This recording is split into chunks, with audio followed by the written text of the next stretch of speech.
Bună ziua tuturor! Astăzi, la podcastul cercetătorilor, avem bucuria de a cunoaște și de a discuta cu o figură reprezentativă pentru știința românească contemporană.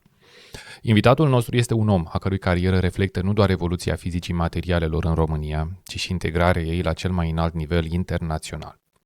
Vorbim despre Lucian Pintilie, doctor în fizică, membru corespondent al Academiei Române, director științific al Institutului Național pentru Fizica Materialelor și un cercetător situat în elita mondială a domeniului său. De-a lungul următoarelor minute vom descoperi un parcurs marcat de rigoare intelectuală ce aduce o contribuție fundamentală în înțelegerea fenomenelor la scară nanometrică. Se spune că fiecare mare carieră științifică își are rădăcinile într-o curiozitate disciplinată. Născut așadar în 1959, Lucian Pintilie a demonstrat încă de timpuriu o preferință pentru științele exacte, absolvind liceul Vasile Alexandrii din Galați ca șef de promoție. Această traiectorie a continuat la Facultatea de Fizică a Universității din București, unde a ales specializarea fizică tehnologică. A fost o perioadă de formare intensă, finalizată în 1986, care a pus bazele tehnice pentru ceea ce avea să urmeze. Debutul său profesional a avut loc chiar aici, în Măgurele, la Institutul de Fizică și Tehnologia Materialelor. În 1995, sub îndrumarea doctorului Constantin Tănăsoiu, obține titlul de doctor în fizică cu o teză despre materialele ceramice de tip perovskit, un domeniu care va rămâne o constantă în cercetările sale ulterioare, definind arhitectura senzorilor moderni. Cariera cercetătorului Lucian Pintilie este definită de o deschidere internațională vastă. Un capitol esențial l-a reprezentat colaborarea cu Institutul Max Planck pentru fizica microstructurilor din Halle, din Germania. Acolo, începând cu anul 2003, a activat ca cercetător invitat, lucrând în grupuri de elită și contribuind la studii de pionierat în domeniul straturilor subțiri feroelectrice. Această perioadă nu a fost doar o simplă etapă de lucru în străinătate, ci un schimb de excelență. Experiențele sale la Berlin, în cadrul Institutului pentru Creșteri de Cristale sau bursa NATO de la Universitatea din Minho, în Portugalia, l-au transformat într-un expert global în proprietățile fotoelectrice și electrice ale materialelor complexe. Doctorul Lucian Pintilie a reușit să aducă aceste standarde înalte de lucru înapoi în România, contribuind la modernizarea infrastructurii de cercetare locală. Dacă ne uităm la realizările sale profesionale, cifrele sunt grăitoare pentru impactul în lumea științei. Cu peste 250 de articole publicate în jurnale de top și un indice Hirsch impresionant, Lucian Pintilie se află, conform clasamentelor Universității Stanford, în top 2% cei mai influenți cercetători din lume. Contribuțiile sale se referă la teme vitale pentru progresul tehnologic, de la detectori piroelectrici și feromagnetism, până la fenomene de transport în heterostructuri feroelectrice. Una dintre cele mai fascinante direcții de cercetare actuale ale domniei sale vizează dispozitivele MEM-rezistive și sinapsele artificiale. Acestea sunt componente fundamentale pentru viitoarele computere neuromorfice, mașini capabile să proceseze informația într-un mod similar creierului uman, o frontieră unde fizica materialelor întâlnește inteligența artificială. Pe lângă activitatea de laborator, Lucian Pintilie a demonstrat calități de lider vizionar. A condus Institutul Național pentru Fizica Materialelor în calitate de director general, iar în prezent, ca director științific, continuă să traseze direcțiile strategice de dezvoltare. Este de asemenea o voce importantă în politica de cercetare, ocupând funcția de președinte al Patronatului Român din Cercetare și Proiectare. Recunoașterea supremă pe plan intern a venit prin alegerea sa ca membru corespondent al Academiei Române în cadrul secției de științe fizice. De asemenea, în 2003, Academia Română i-a conferit premiul Constantin Miculescu pentru contribuțiile sale remarcabile. Nu putem omite rolul său de mentor. Ca profesor asociat și conducător de doctorat a format zeci de tineri cercetători, asigurând astfel viitorul școlii românești de fizică. Avem așadar în fața noastră un parcurs profesional care îmbină rigoarea academică cu viziunea managerială și succesul internațional. Un om care a demonstrat că cercetarea de performanță se poate face la cel mai înalt nivel și în România, dacă există pasiune și perseverență. Domnul Lucian Pintilie, bun venit și mulțumim pentru amabilitate și pentru deschiderea de a participa. Bună ziua, mulțumesc de invitație. Permiteți-mi să fac o scurtă prezentare a invitatului nostru. Lucian Pintilie este cercetător la Institutul Național de Cercetare Dezvoltare pentru Fizica Materialelor, unde ne și aflăm, unde suntem și noi cercetători, și membru corespondent al Academiei Române. Este absolvent al Facultății de Fizică de la Universitatea din București din 1984, cu titlul de doctor în fizică obținut la Institutul de Fizică Atomică București în 1995. Este cercetător științific gradul 1, care este cea mai înaltă treaptă în sistemul românesc de cercetare, din 2001. Are efectuate numeroase colaborări și stagii de lucru la institute prestigioase din lume. Institutul pentru creșteri de cristale din Berlin, la Institutul Max Planck pentru fizica microstructurilor la Halle, în Germania.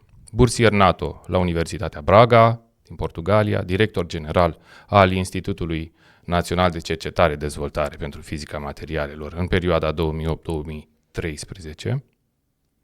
șef de laborator la același institut între 1997 și 2004 și apoi între 2013 și 2016. În prezent director științific al institutului, având la activ mai multe proiecte naționale și internaționale de cercetare, ca director sau responsabil de echipă de lucru. Aceasta este o scurtă introducere și scopul discuției, scopul invitației este de a avea o discuție despre ce înseamnă cercetare în România. Ca urmare, formatul este: noi adresăm întrebări și dumneavoastră răspundeți. Întrebări, sperăm, care sunt pe subiectul cercetării și se încadrează în temă. Putem să o luăm cu începutul cercetării dumneavoastră, în carierei dumneavoastră în cercetare. Noi, din ce am găsit, veniți din Galați, nu? Este corect? Vin din Galați. Acolo am început școala generală în 1966, am continuat cu liceul Vasile Alexandrii, la vremea respectivă, și acum cred că e un liceu foarte bun, terminat în 78 și venit în București, la Facultatea de Fizică, în 79, după începarea stagiului militar obligatoriu. De ce am ales Bucureștiul și de ce am ales fizica? În primul rând, de ce am ales fizica? Pentru că am avut un profesor de liceu foarte bun, tânăr, Victor Nicola. Cred că de-abia absolvise facultatea de câțiva ani și a venit profesor la noi la liceu și ne-a insuflat așa un fel de interes pentru fizică, mai ales prin modul în care preda și interacționa cu elevii. Asta m-a făcut să particip în clasele a 11-a și a 12-a și la Olimpiada Națională de Fizică. Am ajuns până la faza națională. În 77, faza națională s-a ținut la Măgurele. Da.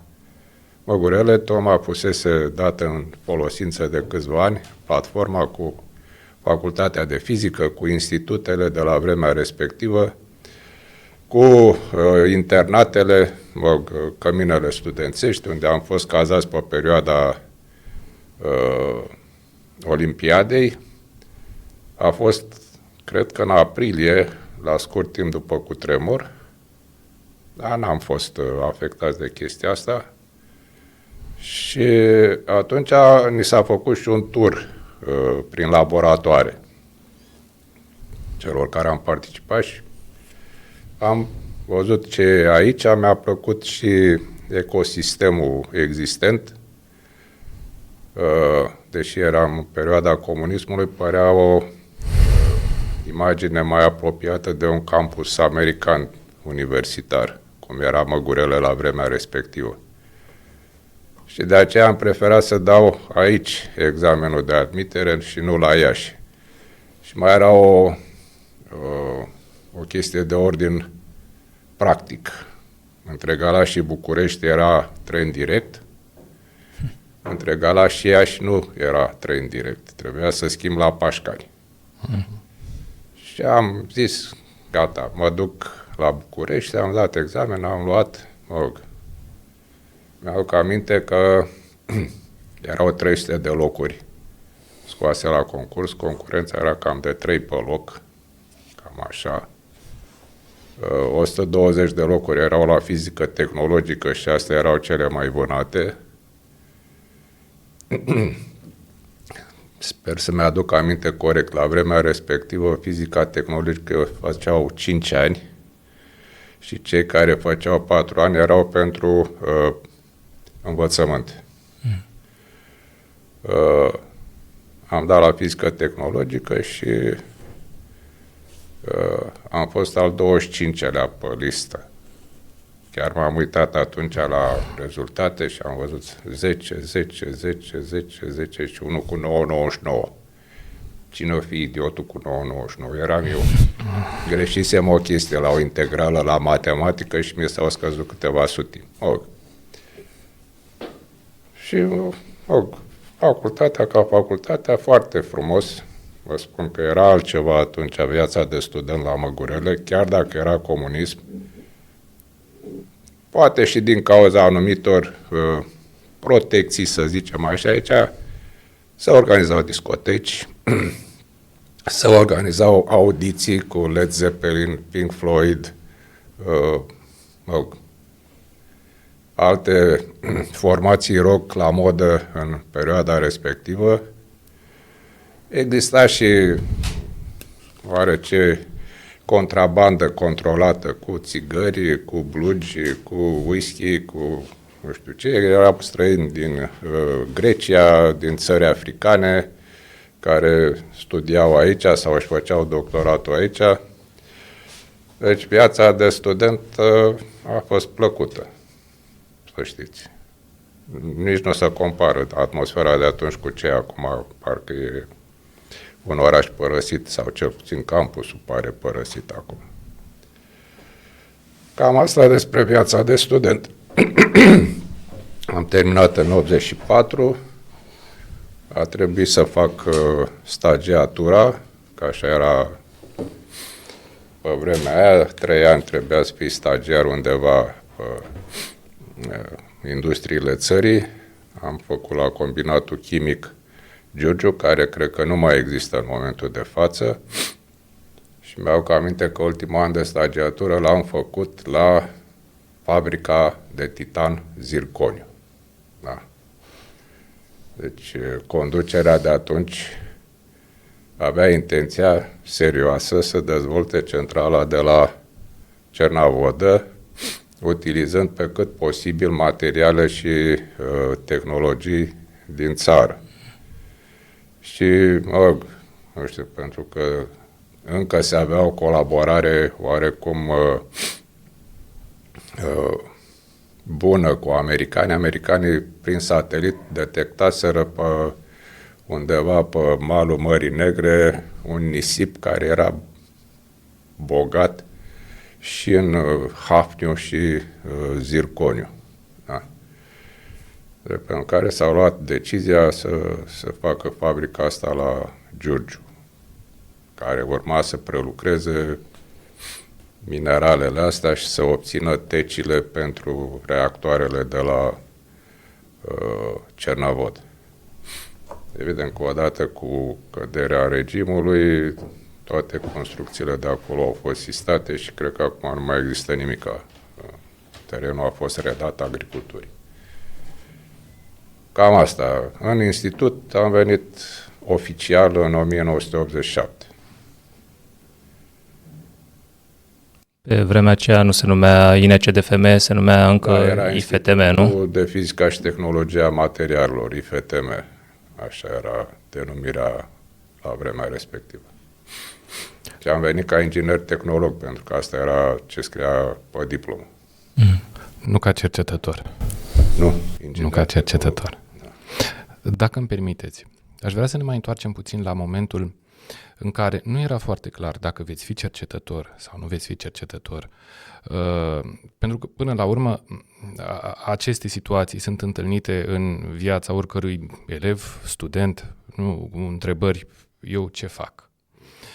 Și eu mi-amintesc că atunci când eram elev la liceu, aveam colegi care știau foarte clar că ei vor să meargă la facultate de științe economice, la medicină. Nu știu dacă parcursul unui cercetător este fixat de la bun început. Oare este fixat de la bun început?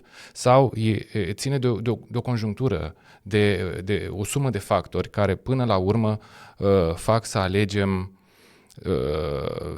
partea de cercetare. Până la urmă, cred că are de-a face și cu un soi de structură interioară, poate cu pasiune, poate cu... Nu?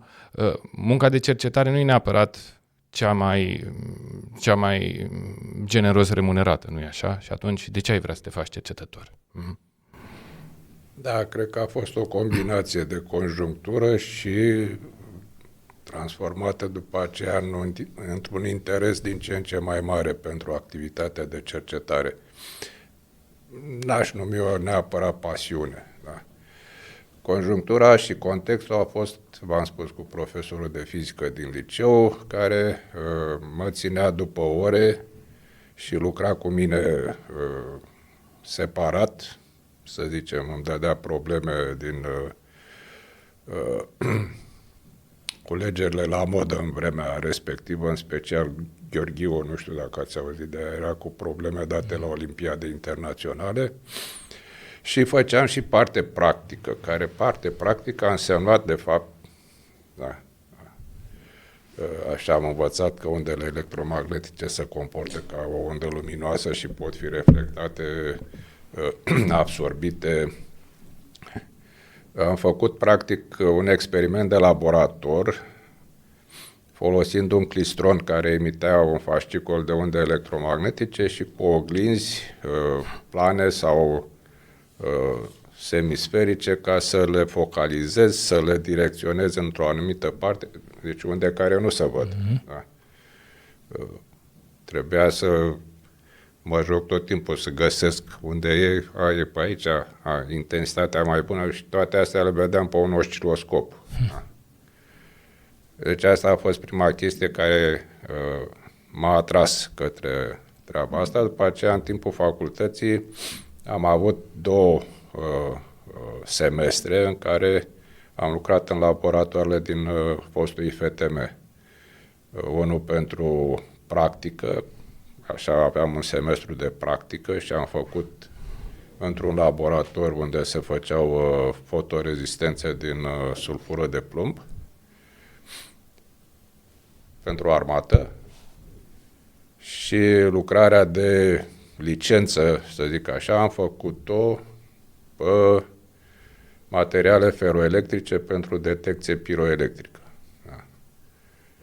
Am crescut cristale de triglicin sulfat într-un laborator din facultate și apoi le-am folosit tăiate, șlefuite, nu știu ce, ca să fac un detector piroelectric și cu el să fac tot felul de experimente. Și asta m-a atras. Probabil că interesul meu pentru partea asta experimentală de cercetare a fost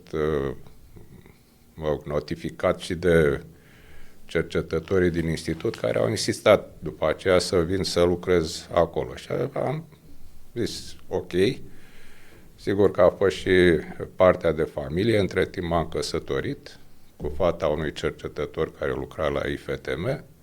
Este vorba de Ioana, soția mea, care a fost, este și acum fata lui Toni Boțilă, care s-a ocupat de partea de fotorezistențe din sulfură de plumb. Eu n-am lucrat cu el în prima parte, am lucrat cu domnul Constantin, Dumnezeu să-l odihnească, pe partea de feroelectrici și piroelectrici. Dacă vreți să vă povestesc,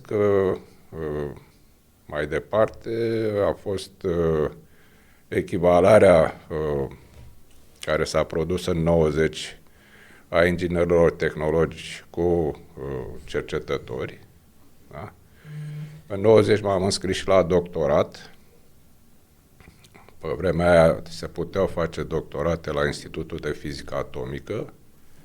Au conducător de doctorat pe domnul Constantin Tănăsoiu și am lucrat, v-am spus, în partea asta de detecție piroelectrică, ajungând până la a face produse concrete. Deci am făcut pirometre, da?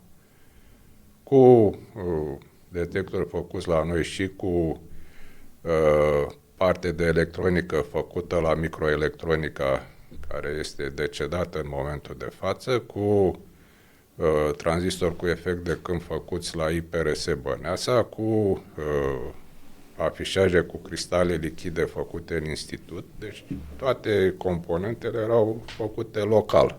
Da? Și am reușit să comercializăm vreo 30 de pirometre de astea, în special către industria siderurgică, unde aveau nevoie să măsoare mai de la distanță ce temperatură are topitura în oala de la furnal sau nu știu ce. Iar cu colegii de la IFTAR, actualul INFLPR, am făcut niște linii de detectori pentru vizualizat pulsuri laser. Am reușit să facem și chestia asta. Din păcate, zic eu, anul 96 a fost un an de cotitură în toate chestiile astea. Tot ce însemna armată a dispărut, că era chestia cu NATO, cu, nu știu, da, conversia către aplicații civile, alte treburi, plus că au venit firmele, Hamamatsu și altele, care au zis, da, voi nu mai faceți, că nu aveți voie. Le aducem noi. Da. Sigur că toate erau sub embargo, nu puteau ei să-ți vândă detectori ca să pui în capul de rachetă pentru ghidaj. Da. Așa că toate treburile astea au murit. Plus că a venit o altă filozofie, domne, cercetătorul trebuie să publice lucrări. Da, deci nu mai poți fi un cercetător de succes doar dezvoltând produse până la un stadiu care să fie chiar vandabile, ci trebuie să publici. Eu că asta a însemnat o conversie totală, da? Deci făceam parte experimentală, dar nu mai făceam pentru aplicații. Acum o făceam pentru publicații. Da? Deci caută să vezi ce nu s-a făcut. Da? Deci de aici a intervenit după aia interesul. Să cauți tot timpul ceva nou, să spui întrebări pe care alții nu și le-au pus. Sau, mă rog, să privești o problemă dintr-un alt unghi. Da? Pur și simplu, poate s-a făcut și aia, s-a interpretat și așa, dar poate din partea asta să vede altfel. Și cum toate examenele de promovare se bazau preponderent pe publicația, trebuie să mă apuc să public. La început a fost mai dificil. Nu exista internet, nu existau toate serviciile astea online. Acum era cu scrisori, cu plicuri, cu grafice făcute pe calc. Corespondența dura până la un an. Și totuși, cred că mergea mai repede publicarea atunci decât merge acum la unele jurnale, unde poți să stai și 2-3 ani până primești o decizie finală. Și atunci nu aveam prea multe opțiuni la publicat. Erau revistele Ferroelectrics și Integrated Ferroelectrics pe domeniu. Da? Și erau Journal of Applied Physics și Applied Physics Letters pentru partea de fizică aplicată. Da? Și în primii ani de cercetare, până am plecat în străinătate, acolo am publicat cât am reușit să publicăm. Da. Am reușit, la urmă, să publicăm și în APL și în JAP. în unele cazuri chiar cu felicitări din partea referenților pentru originalitatea rezultatelor sau abordărilor. Da, era perioada cu inflație de 300% pe zi, salariile erau la nivelul de, cred că, $70 pe lună. Da? Aveam deja și 2 copii și, până la urmă, aspectul economic a prevalat. Mai întâi a plecat soția la niște stagii de lucru, până la urmă am plecat și eu și, cred că vreo 7 ani am fost plecați din țară. Amândoi. Asta mă aduce la următoarea întrebare. Fiind plecați amândoi o perioadă atât de lungă, ați avut un bun contact cu mediul de cercetare din Europa, Da. cunoscând în același timp bine mediul de cercetare din România. Ați observat, fără îndoială, diferențe la nivelul abordării în cercetarea din Europa, din partea de vest a Europei, și modul cum se desfășura și se desfășoară în momentul de față cercetarea la noi. Care ar fi? Ce ați observat? Care sunt observațiile dumneavoastră empirice? Observațiile mele empirice este că acolo te duci și n-ai nicio presiune financiară, da? Să pune tema în față, livrezi rezultate, ok, nu livrezi, nu ți se mai prelungește șederea, da? Salariul ți intra pe card, că acolo am descoperit și cardurile, da? Periodic, nu te interesa chestia asta. Deci nu era un stres treaba asta, da? Deci am lucrat în 2 sisteme oarecum diferite. Preponderent am lucrat în Germania. Da? Acolo cred că am stat vreo aproape 6 ani.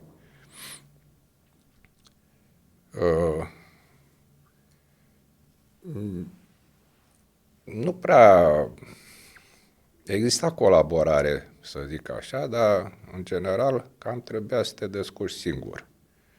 Deci acolo am învățat și să fac poze la SEM și la FM. Cu Raze X nu m-am băgat pentru că era un specialist foarte bun și am zis că facem schimb. El îmi dă rezultate de structură, eu îi dau rezultate de măsurători electrice, că în special cu asta m-am ocupat. Măsurători electrice pe structuri feroelectrice sau care implică materiale feroice. Ce am mai învățat? Am învățat lucru în cameră curată, da? Fotolitografie, wafer bonding, cam chestiile astea. Fiind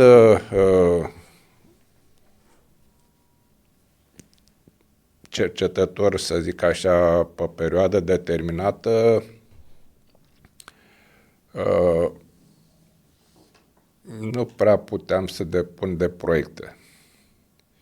Asta era un dezavantaj, doar cei care erau senior scientist cu poziție în institutele unde am lucrat puteau depune proiecte, fie la unitățile de finanțare din Germania, fie europene. Și am lucrat practic pe proiecte câștigate de alții. De asta am zis că n-am avut niciun fel de stres din punctul ăsta de vedere. Și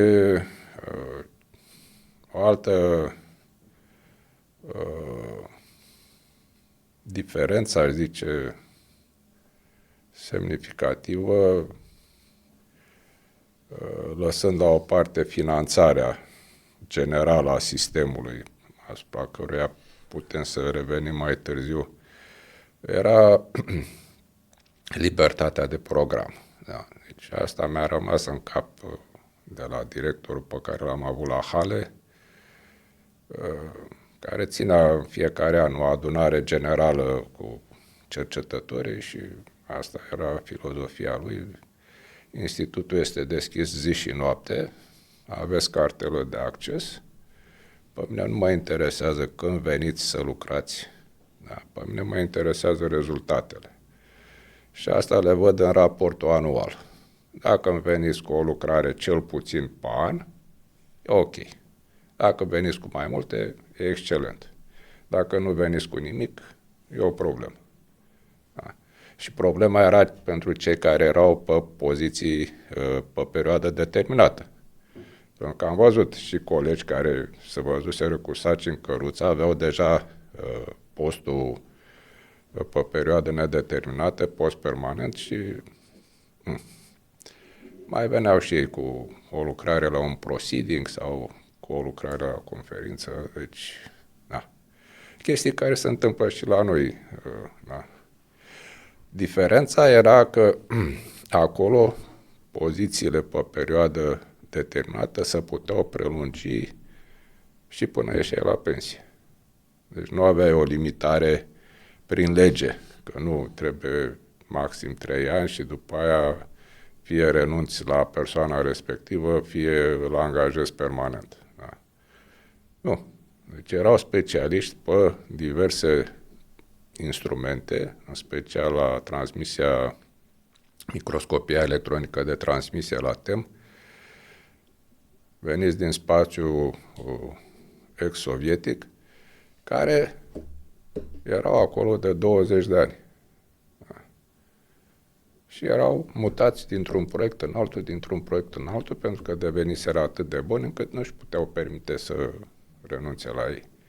Pe de altă parte, la institutele Max Planck și la institutele Leibniz, pozițiile permanente apar așa, odată la câțiva ani, poate. Și nu sunt multe, sunt 2, 3. Da. O poziție permanentă la un astfel de institut echivalează cu a obține cel puțin associate profesor la universitate, dacă nu profesor plin. Da.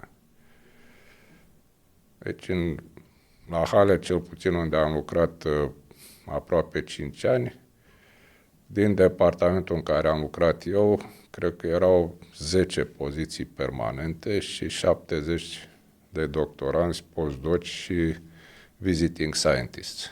Da. Asta permite și o rulare de personal care vine cu alte abordări, cu idei noi, face un refresh câteodată la activitatea unui departament și nu devine anchilozat, da, într-o direcție pe care o impune unul din seniori și gata. Și se vedea diferența că în departamentul unde am lucrat erau 80, 90 de oameni, 100 de oameni chiar. În celălalt erau 20, 30, pentru că totul trecea prin filtrul șefului de departament. Da.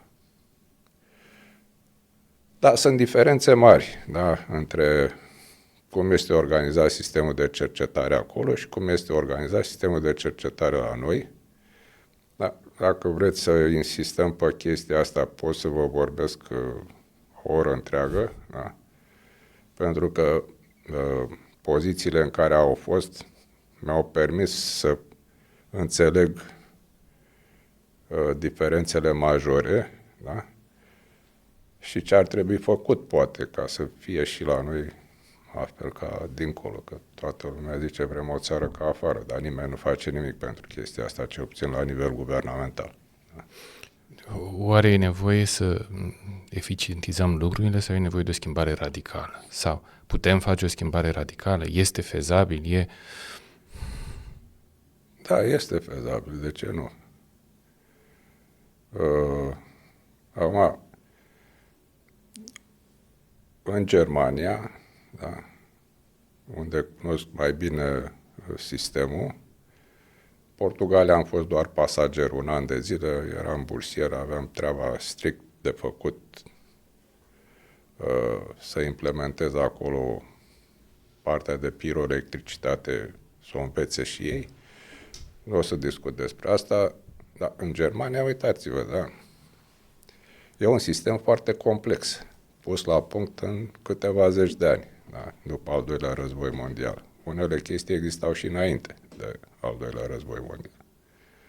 Deci este sistemul de cercetare din universități, care există și la noi. Da? Și există institute care țin de universități. Da? Dar pe lângă cercetarea universitară, care este în special axată pe doctoranți și postdoci, da? Deci ei au nevoie de locuri unde să-și facă partea experimentală. Da? Și pentru asta au fost create aceste institute cu dotări, infrastructură, unde doctoranții, postdoci se duc și lucrează. Iar profesorii sunt duali. Sunt puțini cercetători care au numai normă de cercetare. În general au și normă didactică. Da? Ceea ce la noi mai rar vezi chestiile astea. Sunt, faimoasă chestia aia cu formele fără fond, care există și acum în țară.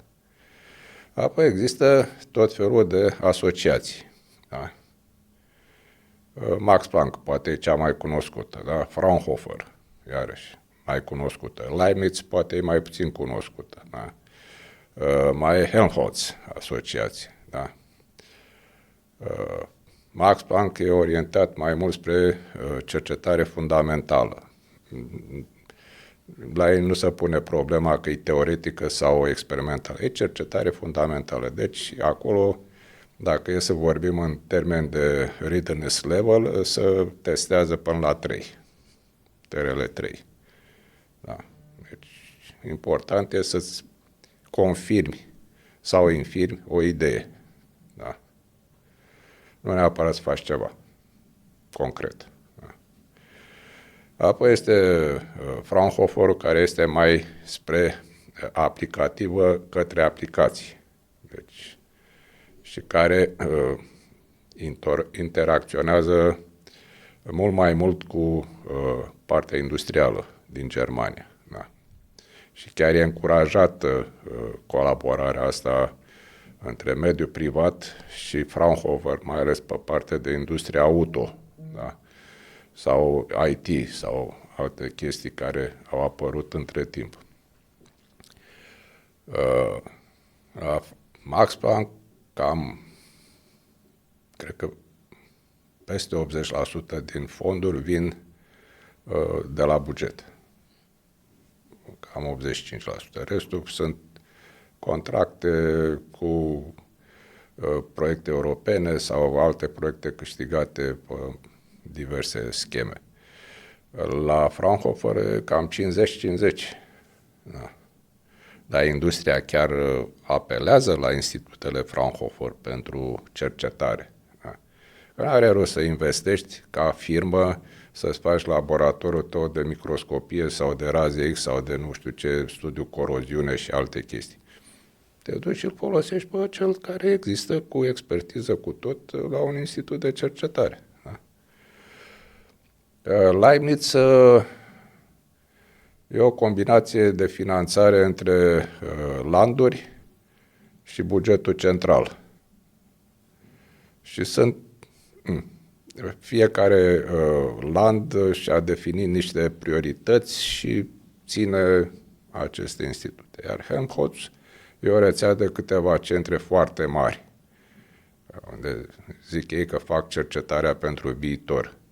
În general, multi- și interdisciplinară. Sunt cel mai celebru de la Jülich, probabil. Mai e și la Karlsruhe, s-a făcut și în Dresda.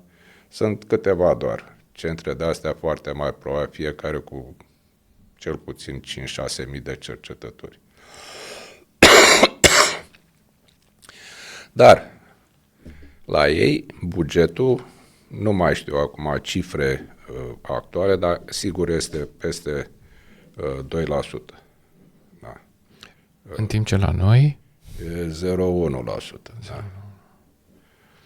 Deci, și aici cred că e bugetul public, tot cu bugetul privat, cred că se duce la 4% sau peste 4%. Da.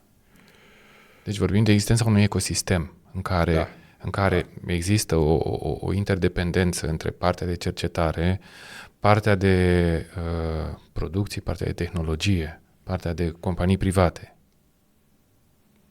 Da, există, dar este cumva dirijată treaba asta.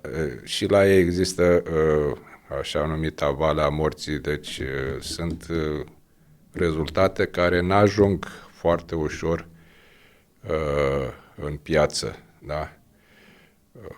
Cultura spin-off-urilor, start-up-urilor la ei în Germania, aș zice că e mai puțin dezvoltată decât în Statele Unite, Elveția sau Israel. Da. E oarece rigiditate tipică prusacă, să zic, încă în sistem. Dar ce vreau să zic este că finanțarea este predictibilă și poți să-ți faci planuri pe termen mediu și lung. Ce direcție de cercetare, ce rezultate, ce resursă umană ai nevoie, ce infrastructură și așa mai departe.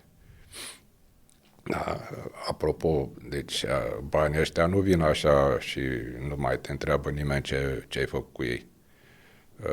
La Max Planck, cât am stat, am prins 3 evaluări ale institutului. Da. Au 2 tipuri de evaluări. Evaluări periodice la 2 ani și evaluări periodice la 7 ani. E ciclul directoral la ei de 7 ani. Deci, așa. La alea de 2 ani sunt evaluări de parcurs, da, unde se vede, așa ca să o de la început, deci fiecare director când e numit pe un plan de management, da, care fixează direcțiile pentru 10-15 ani, deci 2 mandate cel puțin. Spune ce are nevoie, resursă umană și infrastructură, îi se alocă bani pentru infrastructură, îi se alocă posturi pentru resursa umană, își construiește departamentul și după aia este evaluat la fiecare 2 ani ce progrese ai făcut pe direcția aia sau pe direcția aia, îi se recomandă ajustări. Eventual sunt și ajustări de buget în plus sau în minus, depinde cât de mulțumită a fost comisia de evaluare, care comisie nu e de 3 persoane, ci e de 30 de persoane, da? Și din străinătate și din Germania, da? Care au la puricat tot institutul practic. Deci vizita durează 3 zile de evaluare, cu prezentări, cu vizite în laboratoare, cu discuții cu personalul, cu tot, dacă nu se face pe repede înainte cum se face la noi. Și aia de 7 ani a fost la finalul unui ciclu de directorat, aia se poate lăsa cu desfințarea unui departament. Deci dacă comisia constată că în 7 ani de zile nu s-a livrat ceea ce s-a așteptat de la departamentul respectiv, propune închiderea departamentului. Asta nu înseamnă concedierea oamenilor. Da? Li se dă timp până la 3-4 ani și li se caută poziții în alte locuri. Sunt grupuri care s-au mutat cu totul la universități sau la alte institute. Da? Sau se poate ajunge la concluzia că trebuie înființat un nou departament. Da. Că au apărut niște tematici noi care sunt de perspectivă și care servesc strategiei naționale și atunci zice, aici mai facem și departamentul ăsta. Hai să căutăm director care se potrivește. Deci începe de la director. Directorul trebuie să potrivească cu strategia Max Planck pentru dezvoltare. Da. Poate dureze și 3 ani de zile până găsesc un director. Da. Potrivit.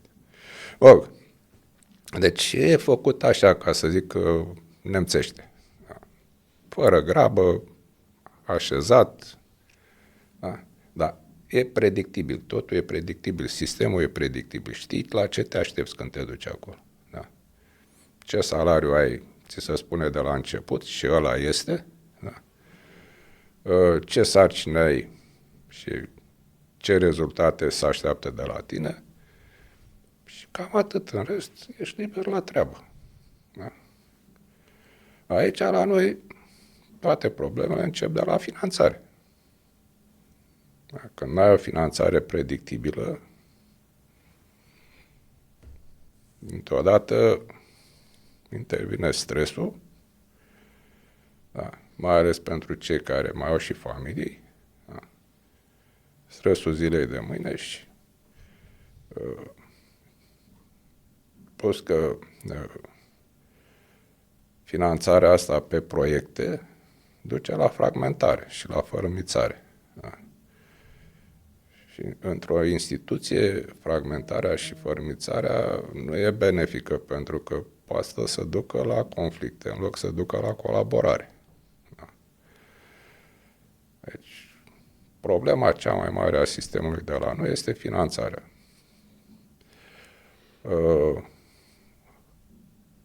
Care se răsprânge în primul rând asupra resursei umane. Da. Și asta nu văd eu că se înțelege. În loc să fie prioritizată resursa umană, încă să bagă bani în infrastructură. Da. Proiectul PNTS, proiectul ILAI, proiectul nu știu care, sunt zeci, sute de milioane de euro închise în niște echipamente, dar dacă n-ai oameni care să lucreze echipamentele respective, ce faci?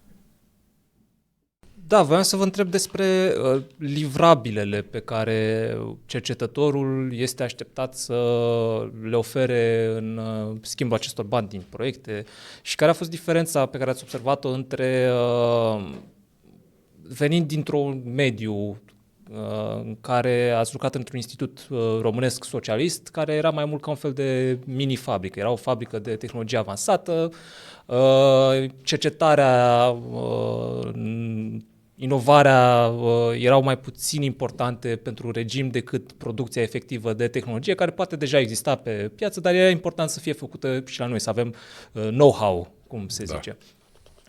Și apoi ați ajuns într-un mediu mai adevărat de cercetare, în care era tot un institut se numea în Germania, doar că acolo deja era o orientare mult mai puternică spre cercetare propriu-zisă și într-adevăr Germania avea aceste institute de mai mult timp și poate și ei la un moment dat au fost institute de producție de așa, dar treptat au trecut spre această parte mai importantă de cercetare care se cuantifică la sfârșitul zilei în aceste livrabile, care sunt de obicei articole, rapoarte, sigur, și poate brevete într-o oarecare măsură. Care ați văzut că sunt diferențele între cele două sisteme și unde suntem astăzi? Că astăzi noi ca institut cu siguranță nu mai facem microproducție cum se făcea. Haideți să încep cu o paranteză așa, iarăși că mi-am adus aminte, a evaluarea de 7 ani la Max Planck s-a raportat atragerea 20% din veniturile institutului din contracte economice. Critica comisiei. Institutele Max Planck nu sunt făcute ca să atragă bani economici. Da? Institutele Max Planck sunt făcute pentru cercetare fundamentală și pentru a obține premii Nobel. Punct. Recomandare, vă rugăm să vă orientați spre misiunea de bază a institutului. Lăsați contractele economice, că de alea se ocupă alții. Da? Deci, problema la noi pleacă de la misiunea de bază a organizațiilor de cercetare. Nu vorbesc de Institutul de Învățământul Superior, că acolo e clară misiunea de bază, să pregătească resursa umană pentru învățământul preuniversitar, pentru industrie și pentru cercetare. Da? E vorba de misiunea de bază a institutelor de cercetare, astea care se cheamă Institute Naționale de Cercetare și Dezvoltare. Niciunul nu are o misiune de bază clară. Toată lumea face și cercetare de aia, și cercetare de aia, altă și inovare, și transfer tehnologic. Și când e vorba de competiții, tot se repet în toate părțile și până la urmă constați că noi ne numim Institut de Fizică a Materialelor, dar sunt vreo 10 sau 12 institute care fac tot aia. Da? Deci nu avem o misiune clară definită, să știm în ce parte tragem. Da?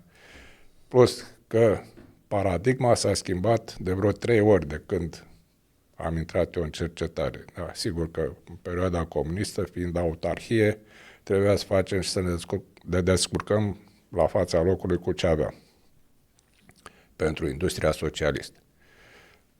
S-a mai prelungit câțiva ani după Revoluție, după care a venit cealaltă chestie, lucrări. Da. Ama vine iarăși, ce lucrări, domnule, lasă-mă, asta e maculatură. Da. Aplicații, ce faceți voi pentru țărișoara noastră, pentru economie, pentru asta. Da? Hai să vedem contextul. Da? Odată, chestia cu publicațiile a fost pervertită masiv în timp de supremația numerelor, a cifrelor. Da? Factor de impact, AIS, indice Hirsch, tot felul de alte chestii, astfel încât lumea nu mai să uită să citească lucrarea efectiv și să o înțeleagă. Unde a fost publicat? E Nature, excelent. Poate e o garbage. Eu zic că publicațiile au și ele rostul lor, sigur. În perioada de început a carierei, da, când trebuie să-ți iei titlul de doctor, postdoc, să-ți faci un CV, să-ți faci o vizibilitate în comunitate. Da? Iar pe măsură ce avansezi în carieră, să zic așa, ar trebui prioritățile să devină un pic altele. Da? Poate mai mult management de cercetare, mai mult orientat către atragerea de fonduri, oricare ar fi ele, și către mentorat, către pregătirea tinerilor. Da. Mi se pare absurd acum ca să ceri unui profesor pentru o competiție de proiecte să-ți prezinte el lucrări ca autor principal în ultimii nu știu câți ani. Misiunea lui nu mai e să publice el ca autor principal, ci să-i ajute pe tineri. El trebuie să aducă banii cu care să-i țină pe acei tineri în cercetare. Da? El trebuie să dezvolte din ideile acelor tineri acele aplicații care se cer în societate. Da? Deci, acest fetiș pentru numere a devenit contraproductiv și a dus și la inflație de reviste. Multe dintre ele sunt efectiv de joasă calitate, da? Și l-a alergat după publicat. Știți că era vorba, nu știu, al lui Haldane sau nu știu a cui. Publish or perish. Da? Deci, nu merge. Așa ceva nu merge. Da? Orice cercetare trebuie să aibă o finalitate. Și finalitatea nu este că ai scris o lucrare. Da? Finalitatea este că ai făcut ceva. Ai dezvoltat o tehnologie, ai dezvoltat un produs sau ai îmbunătățit un produs sau ai făcut ceva concret. Da? Vedeți foarte multe lucrări publicate în jurnale de foarte mare impact, da? Unde se promit marea acusare, că e super pentru nanotehnologii, că e super pentru inteligența artificială, că e super pentru nu știu.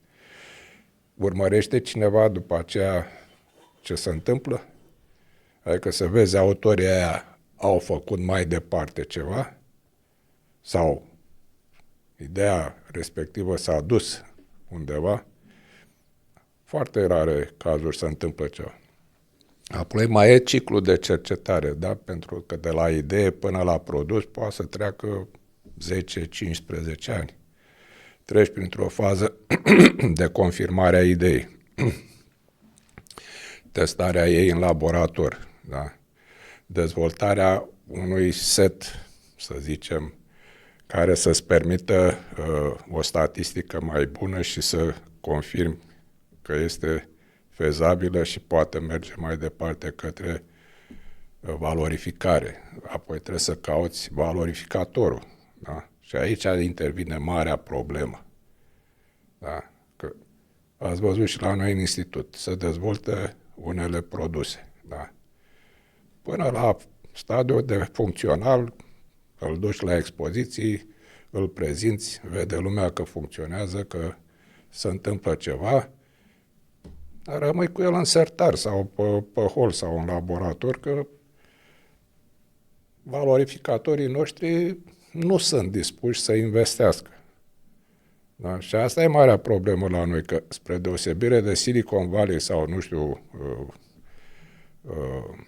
în Statele Unite, unde există diverse forme de finanțare a ideilor de cercetare, că sunt venture capital, că sunt angel investors, că sunt nu știu ce, la noi nu există așa ceva.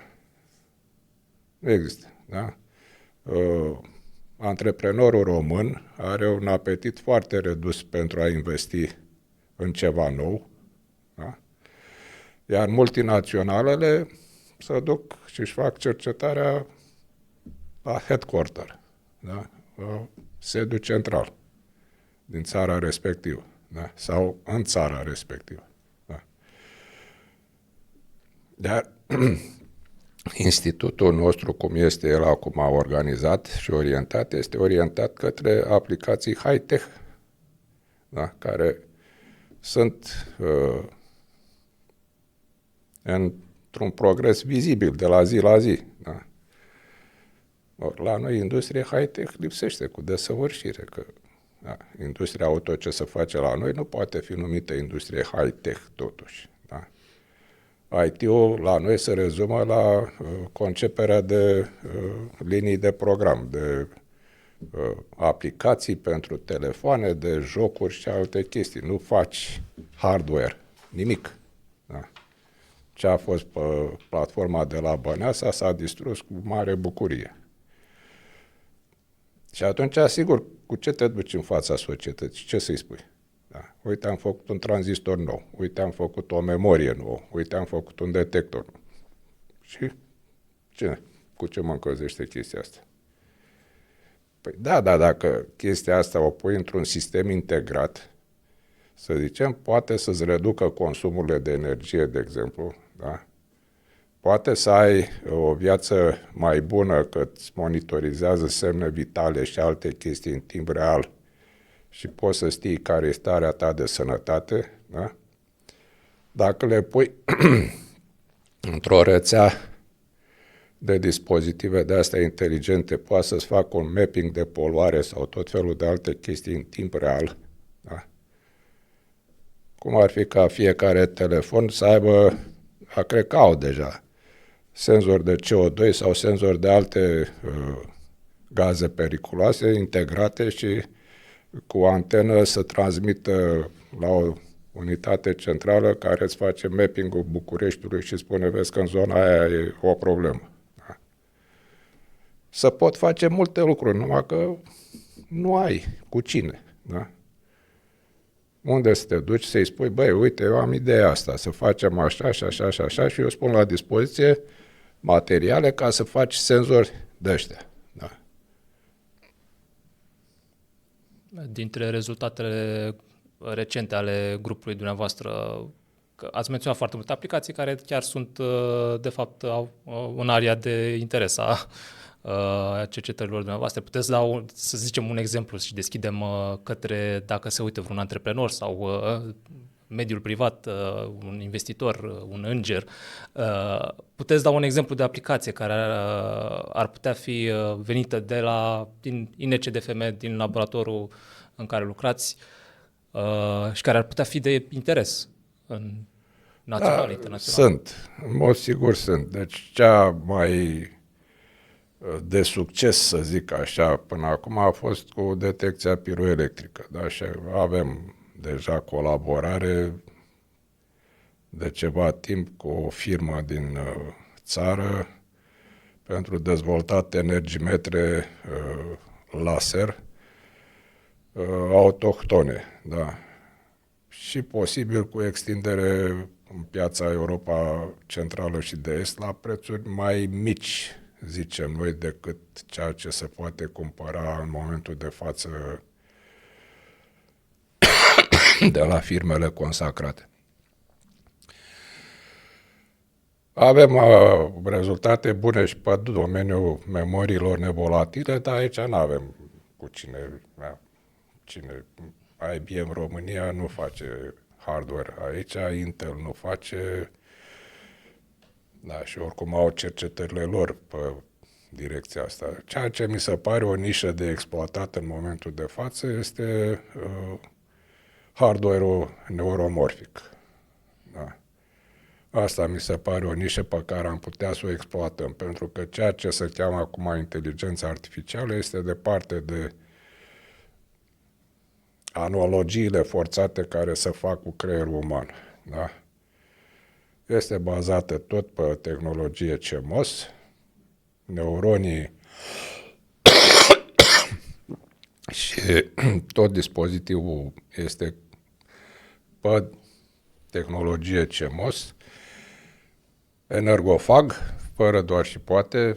Da? Dacă faci un centru de ăsta de inteligență artificială sau de HPC sau cloud de ăsta super puternic, trebuie să faci și o centrală power plant lângă, că altfel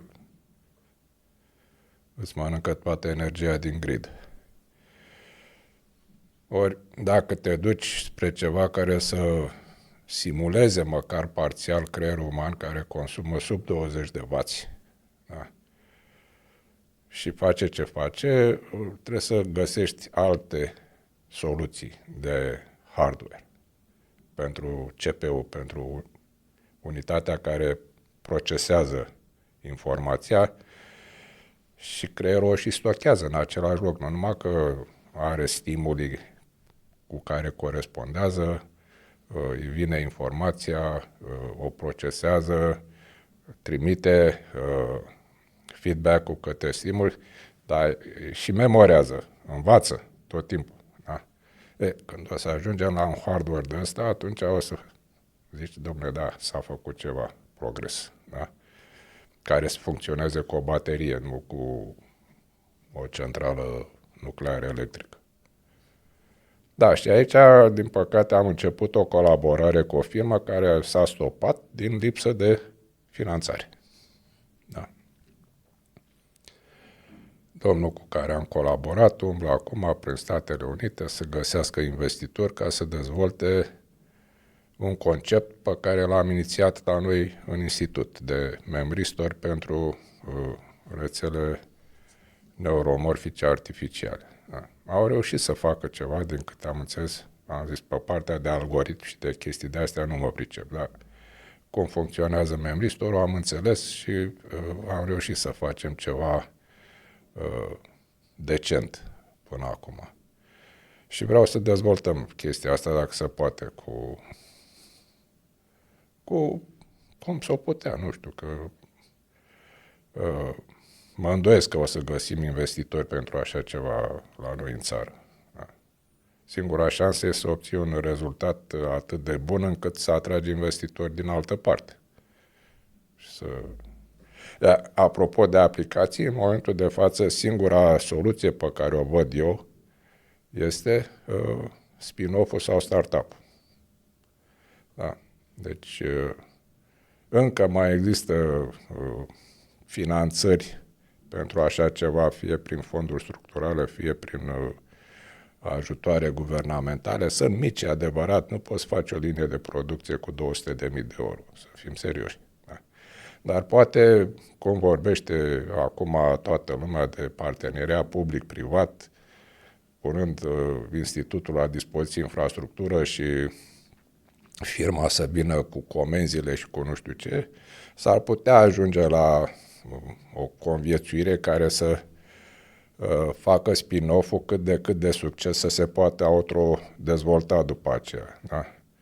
Altfel nu văd altă soluție. Da? Deci, ca să duci un rezultat al cercetării către piață, da? Trebuie să-ți dezvolți singur treaba asta. Nu ai cu cine altfel. Da. Și într-un mediu un pic mai flexibil, să zicem, decât ce permite modelul de finanțare și de funcționare al unei instituții publice din țară, pentru că noi ne supunem altor reguli. De exemplu, orice achiziție trebuie făcută prin licitație publică, Absolut. pe SEAP, așa. O firmă nu trebuie să cumpere de pe SEAP. E cu totul altă ritm de lucru și într-adevăr și finanțarea, că până la urmă noi pentru finanțare trebuie să aplicăm la proiecte care au o anumită calendaristică. O firmă privată de tip startup sau spin-off trebuie doar să stabilească o întâlnire cu un potențial investitor și să-l convingă. Să-l convingă și asta se poate întâmpla oricând. Da, E la o dată fixă care se poate schimba și data aia, mă rog. Te duci la Tim Draper, îi prezinți ideea și dacă îi place îți dă bani. Da? E simplu. Da? Simplu. Filozofia lui este investesc în 10, poate 20 și dacă unul ajunge unicorn, eu mi-am scos banii. Da. Asta este filozofia unui angel investor, că asta este, da. Are un portofoliu de bani pe care îi riscă, că trebuie să-ți asumi un risc, dar, pe de altă parte, cum să zic, dividendele pot fi extrem de mari. Nu știu, cred că Tesla a fost printre unicornii finanțați inițial de Tim Draper. Deci am avea nevoie pentru un climat sănătos de cercetare și o bună sinergie între cercetarea publică și partea aplicativă dezvoltată într-un model privat. De ce? De predictibilitate, de curaj, de îndrăzneală. Da, sunt niște riscuri pe care mi le asum. Aș putea poate să iasă, poate să nu iasă și de resursă umană de calitate. Și asta mă aduce la o reflexie personală. Până la urmă, cum facem să atragem, să păstrăm resursa umană de calitate, cea competentă, bine pregătită, care e capabilă să gândească în afara cutiei, creativ. E clar că cercetarea e un domeniu de frontieră. Da? În cercetare se lucrează cu necunoscutul. Da? E o graniță, ceea ce cunoaștem și după ceea ce cunoaștem este ceea ce nu cunoaștem. Da? Misiunea este să împingem acea graniță din ceea ce cunoaștem către ceea ce nu cunoaștem. Nu e o misiune ușoară și necesită curaj, adică nu, până la urmă te adresezi necunoscutului, nu știu ce găsesc acolo. Asta e și fascinant, nu? De asta ne aflăm aici. Dar aș spune, eu spun cu mândrie, cercetătorii sunt persoane cu o pregătire peste medie. Da?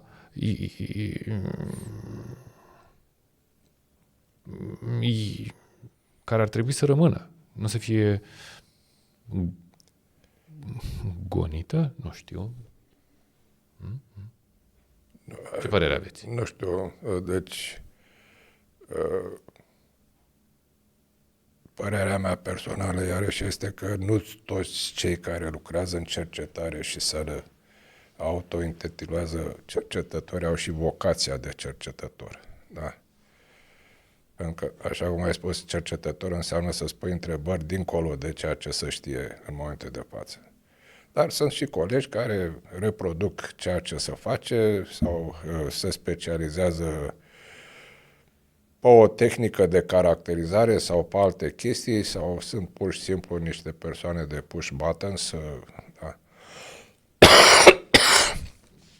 Noi trebuie să-i menținem pe cei care sunt dedicați și au vocația de cercetare. Da? Deci cei care vin și te pisează la cap tot timpul cu întrebări, cu idei, cu poate unele SF sau da, toate ideile care au fost SF acum 20 de ani, acum sunt realitate, multe din ele. Da.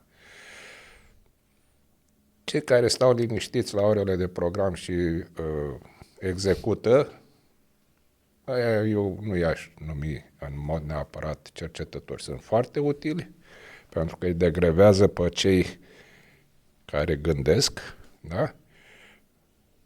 În avans sau în afara cutiei, făcând niște treburi de rutină, să zicem, da? Da?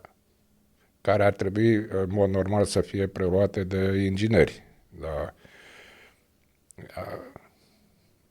Eu stau cu un anunț de inginer pentru cameră curată și pentru inginer electronist de câțiva ani de zile pe site pus de institut și pe Euraxis și n-am primit absolut niciun CV spre analiză, nimic, sau cerere de interviu. Da? Acum, ca să-i ții pe cercetători, trebuie finanțare predictibilă. Deci omul ăla trebuie să stea, să lucreze, să facă cercetare. Nu trebuie să se îngrijoreze că mâine e ziua de salariu și nu se știe dacă se plătește sau nu se plătește salariu. Da?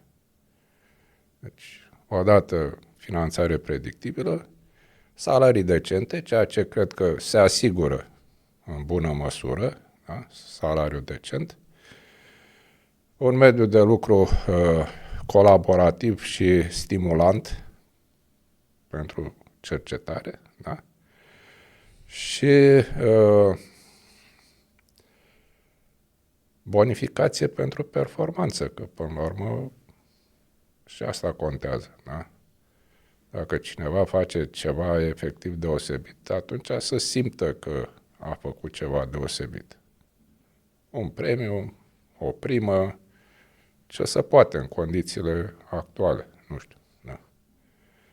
Dar nu există la nivel superior, peste institut, nu există niciun fel de interes pentru resursă umană înalt calificată. Da? Am fost catalogați drept oameni care consumă bani, nu produc bani. De la cel mai înalt nivel guvernamental. Da? Asta este viziunea lipsită de viziune. Nu știu dacă noi prin întâlnirile noastre să reușim să schimbăm ceva, dar măcar o componentă a misiunii noastre este să explicăm care sunt provocările, să explicăm faptul că nu e un parcurs foarte simplu de la un rezultat fundamental la un produs care se poate fi vândut. Dar sunt pași intermediari care necesită colaborare între cercetători, între ingineri, în partea de promovare și probabil că parcursul e de ordinul câtorva ani până de la conceperea unui model până la produsul cu etichetă. Deci, trebuie, ți-am zis, și antreprenori cu viziune. Da. Da. Te uiți, și asta poți să-i spui oricui care întreabă ce face cercetarea, să uite la tablete, la telefoane mobile, la toate gadget-urile pe care le au acum în mână. Ele nu sunt picate din cer, da? Sau trimise de extraterestri. Sunt rodul cercetării până la urmă, da?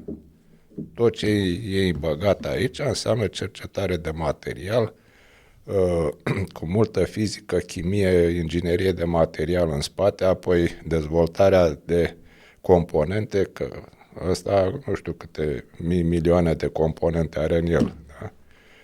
Pentru partea de procesor, pentru partea de cameră de luat vederi, pentru toate celelalte chestii care sunt microfoane și ce mai are înăuntru, antene de microunde, bla bla bla bla bla bla. Da? Toate astea au însemnat 10 de ani de cercetare. Da? Dar cineva a avut ideea, imaginația, să le integreze în ceea ce se cheamă acum telefon mobil, da? Că a fi fost Steve Jobs sau altul, nu știu, da? Deci, antreprenorul de succes este cel care are și el o viziune, dincolo de box, da? Că altfel eram și acum la dial-up, da? La telefonul cu roată. Exact, da. Da, deci, nu știu, da, mă uitam ce înseamnă Nvidia acum, da. De la plăci video pentru jocuri la inteligența artificială. Păi, omul ăla a avut și el niște viziuni. Nu știu, le-a fi trimis cel de sus sau cine le-a trimis, dar a adus domeniul unde nimeni nu se gândea cu 10 ani. Da. Ei, oamenii aia riscă foarte mult. Da, și apreciază cercetarea. Da. Ei au citit, au văzut, au pus cap la cap, au investit. Da? Poți să investești și să nu-ți iasă. Mai încerci, ai căderi la bursă, ai situații care nu țin de tine. Da? Cum se întâmplă acum. Da? Nu știu, noi suntem departe. Da? Noi suntem departe, ca să închei cu o glumă acum. Noi trebuie să stăm liniștiți, așa cum ne asigură toată lumea, stați liniștiți, că oricum suntem cu 50 de ani în urmă. Deci, da. Și asta, dar nu e neapărat încurajator, dar poate e un strup de ambiție, știi? Poate reușim să reducem din decalaj măcar cu 10 ani. Pentru că ne îndreptăm de sfârșitul întâlnirii noastre, aș vrea să vă adresez doar o singură întrebare. Până la urmă, cercetarea e făcută de oameni care la un moment dat ies din laborator. Mă întrebam dacă profilul unui cercetător înseamnă sunt atent, rafinez un concept, o idee. Că vorbim de un produs, că vorbim de un prototip sau de un articol științific, e o muncă de rafinare, de atenție la detalii, de poate perfecționism, nu știu. Se propagă asta și în afara vieții profesionale? Mă întreb dacă un cercetător, în ce măsură el e modificat de cadrul în care lucrează, de ceea ce face. Bine, sigur că sunt perioade în activitatea de cercetare și în viața unui cercetător în care dacă ai prins ceva, stai în laborator și 12 și 14 ore, da? Mai lași deoparte multe chestii legate de viața personală sau de familie. Sigur, există niște riscuri în privința asta, dar sfatul meu în general este că e bine de separat cele două. Da? Cercetarea de viața personală și în momentul în care ai ieșit din laborator, ai ieșit din laborator. Da. Te duci acasă, poate ai o familie, ai copii, ai nepoți, te duci acasă și te dedici lor. Te întorci a doua zi, te reconectezi. De asta eu nu sunt foarte încântat de telefonul mobil, de internet și de inteligența artificială, pentru că te trezești cu telefoane seara târziu, că nu știu ce s-a întâmplat sau da. Și în ultimul timp am ajuns să-mi închid telefonul în weekend, cel puțin. Da, de vineri la ora 4 când plec de la institut până luni dimineață la 8 când mă întorc, nu mai răspund la nimic care e legat de servici. Da. Poate că chestia asta cu munca de acasă poate să aibă unele beneficii, da, în privința asta, pentru că te duci în laborator, îți faci partea experimentală, îți strângi rezultate, îți strângi tot ce îți trebuie și după aceea poți să stai și acasă să le procesezi, să le analizezi și să faci, mă rog, o primă structură de articol sau să-ți imaginezi o aplicație sau nu știu ce. Da? Până la urmă nu sunt nici cercetătorii mașini sau roboți. Da? Au nevoie de... Dar, da, nu știu. Trebuie să lucrăm foarte mult la modul în care ne prezentăm către societate. Nu știu cum. N-am idee. Trebuie cineva creativ aici care să preia un rezultat și să-l prezinte publicului larg pe un limbaj care să fie înțeles de cât mai multă lume, pentru că de multe ori suntem tentați să devenim prea tehnici sau prea sofisticați în limbaj pe care mulți nu-l înțeleg. Am văzut că animațiile sunt de multe ori utile în astfel de situații, da? Mai văzut și pe YouTube și pe YouTube, da, moduri foarte relaxate de a face niște cursuri sau de a prezenta un concept, bazându-te destul de mult pe animație și mai puțin pe formule și pe aparat matematic complicat și pe... Omul trebuie să vadă și să înțeleagă, dacă fac așa, se întâmplă chestia asta, dacă nu fac așa, nu se întâmplă. Da, da, sunt multe de discutat, v-am zis, se poate discuta zile întregi. Important ar fi ca cineva să audă chestiile astea și să înțeleagă că cercetătorii sunt și ei oameni, dar și că cercetătorii lucrează pentru oameni, da? Nu pentru ei. Până la urmă, am zis, toate rezultatele cercetării se regăsesc mai devreme sau mai târziu în viața reală. Da? Tot ce aveți în jur